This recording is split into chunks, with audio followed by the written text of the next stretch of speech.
Nicolas Dose, la très bonne nouvelle du jour s'adresse aux apprentis, puisque le gouvernement a décidé de bonifier les aides à l'embauche d'apprentis. D'abord, de quel montant parle-t-on? 5 000 € pour un moins de 18 ans, c'est presque 900 € de plus.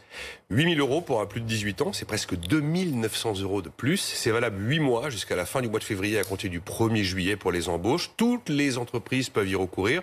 Seule condition pour celles de plus de 250 salariés, avoir au moins 5% d'apprentis dans les effectifs. Est-ce que ce dispositif est suffisant pour passer le cap de ce fameux risque du chômage au mois de septembre? Pour les apprentis, c'est essentiel et ça devrait quand même fonctionner. C'est 1 milliard d'euros quand même. La première année coûte quasiment rien à l'entreprise. Voilà. Et puis il y a un autre élément qui était très attendu, qui a été confirmé. On peut rester en centre de formation d'apprentissage, non pas 3 mois de plus, mais 6 mois de plus. Donc ça retarde l'arrivée sur le marché du travail, ça donne plus de chances de trouver une solution.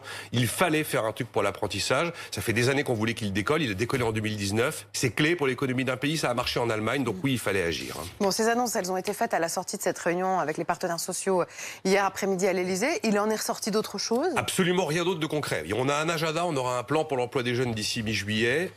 Mi-juin, début des négociations pour savoir si on arrête totalement la réforme de l'assurance chômage.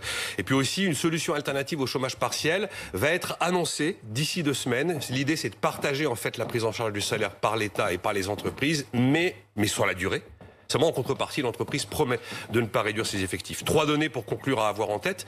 La première, c'est que malgré tout ce qu'on est en train de faire, le chômage va repartir à la hausse. On va repasser le taux de 10% de chômage, alors qu'avant l'épidémie, on était à 8%. Mais 2 bonnes nouvelles quand même pour conclure. L'observatoire BFM Business observe des quantités de données pour dresser un tableau de bord toutes les semaines du déconfinement. Cette semaine, on a une belle reprise. L'économie française tourne désormais à 85% de ses capacités. C'était 80% la semaine d'avant.